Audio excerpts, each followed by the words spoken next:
Tom here with another Transformers review, and this time we're going to be looking at Talon, which is the, well, as MMC did it, the dive bomb in their Ferrocons. This is the oversized KO version, which I'm sure you guys are all aware of if you've been watching the videos. This, as far as articulation, overall quality and feel, this is probably one of my favorite figures that has come with this set. He's very sturdy. He's just a really good figure. But we're going to get into accessories that come with Talon, and then we'll go into his articulation. So in the accessories department, Talon comes with a couple really cool things. So we get these swords, which, just like the rest of the set, are actually painted unbelievably well. And I've had these guys for a while now, and I've been, doing the reviews and then transforming it and having fun with it. And the paint on here still looks immaculate. So whoever, I think I have one abrasion on the paint right there. It's really good. So whoever actually did the painting on this, they really did a great job. I'm not sure who actually made this KO, but this sword, identical, just as good as far as the paint's concerned. Looks great. Now this is the gun that Talon comes with. This actually has two different options. You can either have it flipped up like that or down like this, and this also combines into the full big gun for Feral Rex. Talon also comes with these two little turret type guns. I've seen that this was actually in the cartoon as well, and they actually have a spot on here that's kind of shaped like a Autobot logo. So I mean, you could put tiny logos on there if you wanted to, but those are pretty cool as well. And then the biggest, I guess, technically accessory that he comes with is this whole backpack, which comes off and you can attach it to the back of the full-size Feral Rex in combined mode. But the cool thing about this, it's extendable. You can have the wings go out to about right there.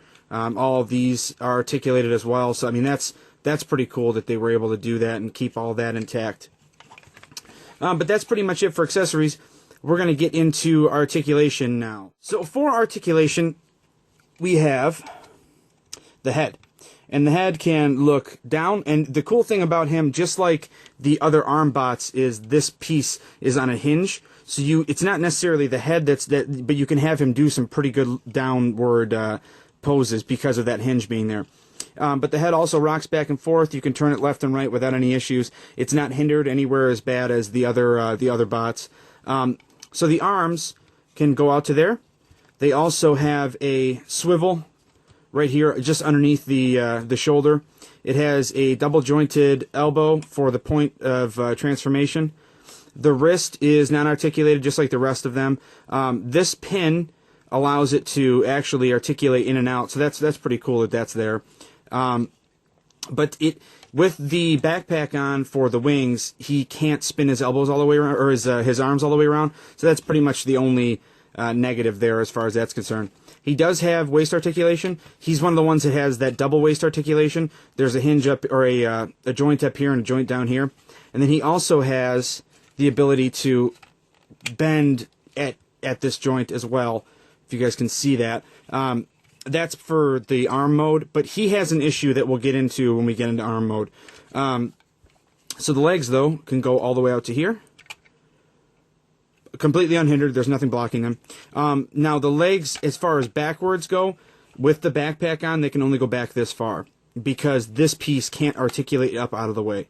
So that's the only negative about having the backpack on. There's something I wanted to comment on. I've been transforming these wrong in all the other videos. Apparently, they're supposed to be off to the side. I mean, I guess it's your preference, but they don't hinder anything on the side. I just don't like the way they look.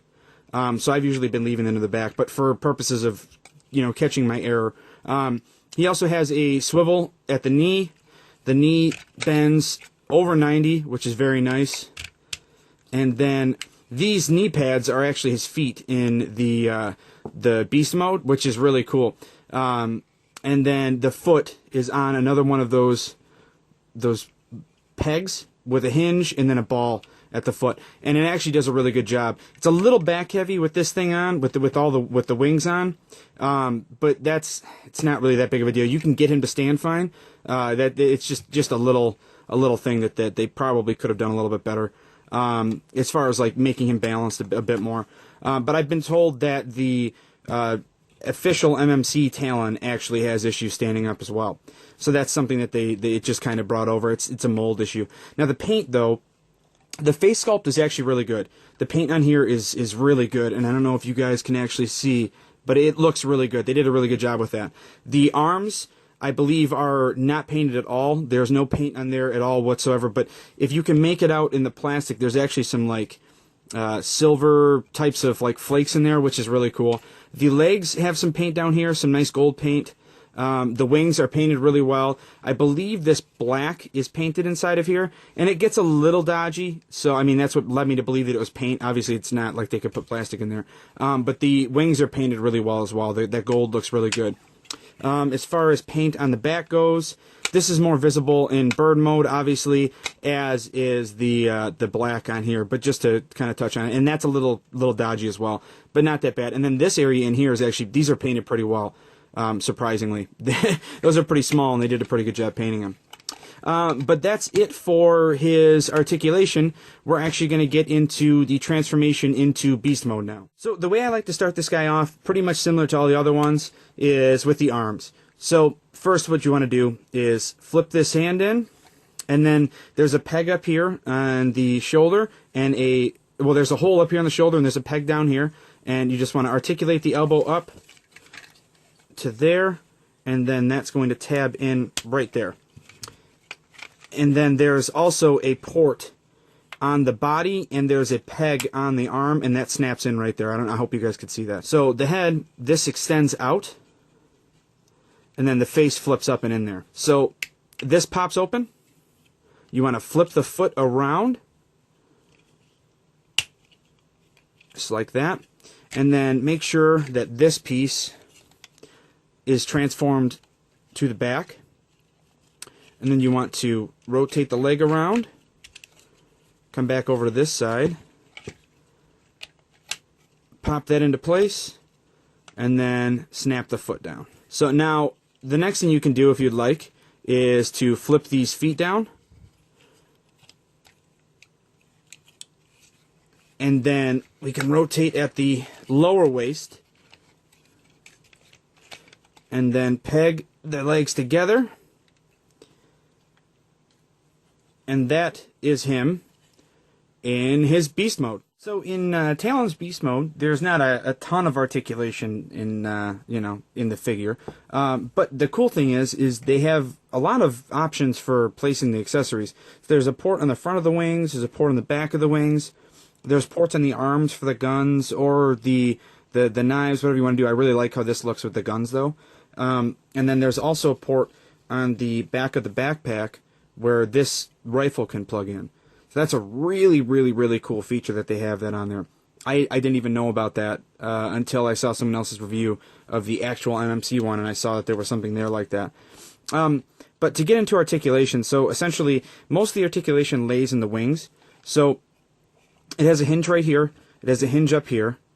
It also has a hinge here so you can get like a flapping motion. All of these little feather type things are articulated, so that's really cool. You can get a lot of movement there. He retains the waist swivel. It's kind of useless due to this feather pack back here, but he does have it. He has both of them. And then he also has that joint here as well, which you can use to get him into some like crouched type positions. But you can, because of the way the legs work, you can actually have a little bit of there's a little bit of articulation here in the legs that allows you to get him into some deeper poses, which is cool. So that's nice that they were able to leave that. And then the feet are on a hinge, and then the toes are on a hinge. You actually lose some articulation here as compared to the MMC one. Both of these toes articulated separately, and I believe the heel did as well, but it's really not that big of a deal. This feather pouch back here also articulates. You can move that back and forth. But that is essentially it. I mean, the head has the same articulation it does in bot mode, because it's the exact same mounting system, so that hasn't changed at all. But the paint looks good. I mean, there's really no difference as far as from bot mode to this. All the parts that aren't painted on bot mode get covered up, and you kind of just see the painted parts a lot more in this mode, which really aids to help the figure look, fantastic in the beast mode. So that's really cool. So to get Talon into the arm mode is probably the most simple from beast mode out of any of the figures in the entire set. Once the arms are transformed and the legs are transformed to get him into beast mode, they really only have to deal with the feet. That's pretty much it. And so these just will articulate up like this, and you can fold them over themselves, kind of putting them into the kneecap mode, and then pop the legs apart. Then we can put the fist in here. And there's ports on the inside of the legs that this will tab into. And we just kind of put that together like that. And that's essentially him in arm mode. Pretty much the only thing that's left to do is to get this joint to work for being an elbow, essentially. And you want to make sure that you get this to articulate aside from that so it doesn't block the elbow. But now we have an elbow joint. So if you wanted to use this, actually probably better to keep this all the way to the back. But if you wanted to use this as an elbow, then you have an elbow joint. It's not the best joint in the world, but that's about it. So that's the wrist will swivel. It has a tiny bit of a tilt to it, but not a lot. The elbow moves. And if you had the legs extended, which I mean, it really doesn't look that good, if you had the legs extended, you could have a little bit more of a bend there. But I mean, that's pretty adequate. But here is the port in arm mode. And this is the biggest issue with this figure that everyone's having. It doesn't have a ratchet. They, for whatever reason, didn't make the ratchet work. I mean, the mechanism is in there and everything, but it just doesn't work. So that's the biggest issue with this figure. So the other port is ratcheted. This port for him to pop onto the back is ratcheted. So I'm really not too sure why that's not ratcheted then. I don't really get that at all. That's a major bummer too. But that is when you want to put him onto the back of Pharaoh Rex, and we'll do that when we get into the combination, and you'll see why I don't do it. There's a couple issues for that. But yeah, that's for him in his arm mode. That's pretty much it. The hands on there, and you have a bend at the elbow. So I'm going to get him back into his robot mode, and we're going to do some size comparisons with him in his robot mode so you guys can see how he scales with like MP10. So for the all-important size comparison in robot mode, I wanted to pull out MP10 and Apollyon so you guys could see how Talon stacks up as far as height-wise with these guys. And while Talon is not the tallest member on the team, obviously, the Torso Razorclaw would be, but he really fits well.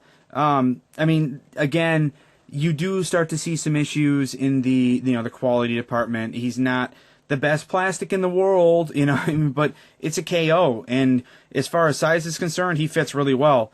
So I mean, that looks great. The height wise, from an absolute eye level, it looks like the top of the beak on Talon goes up to about MP10's eyes, and it looks like it goes just about to the top of Apollyon's head. So, I mean, all in all, when it comes down to size, that works perfectly. So, for the Beast Mode size comparison, I just kind of wanted to get you guys a look at how he scales with MP10 and Truck Mode, the two alt modes. He's huge. Just like all the other ones, he's humongous. And it works, though, because if we're talking about, a Cybertronian Hawk, I mean, they should be pretty big. I mean, like, they were large in the cartoon, so it works. So for final thoughts on this guy, it's, the whole set's an easy buy. I mean, I've been saying this continuously. The plastic quality is phenomenal. Talon included. This is one of my favorite figures for posability, and that's actually why I use the Felisaber that came with it on the arm rather than having Talon on the arm, and I don't like plugging him onto the back because of some issues that we'll talk about when we get him into combined mode. But this figure standalone is one of the coolest and most charismatic figures of the entire set. He has the best posability, and I mean, he's just got the best feel. So I mean, he's a really easy yes. He doesn't have a ton of paint apps, but I mean, none of them do. And the MMC ones didn't really have a ton of paint apps either. And where they're done on him, they look phenomenal. So I mean, you really win, like on every aspect when it comes to Talon. So yet again, he works out to be like $25 as a figure out of the grand scheme of the entire thing shipped if you order from Sir Toys. And you can find them on eBay even cheaper. I just trust Sir Toys, so that's who I went with. But it's a no-brainer. This set is phenomenal. This figure is absolutely phenomenal. I really love it. And so if you're feeling like going and getting yourself one, I would say go do it. Thanks for watching, guys. Talk to you later.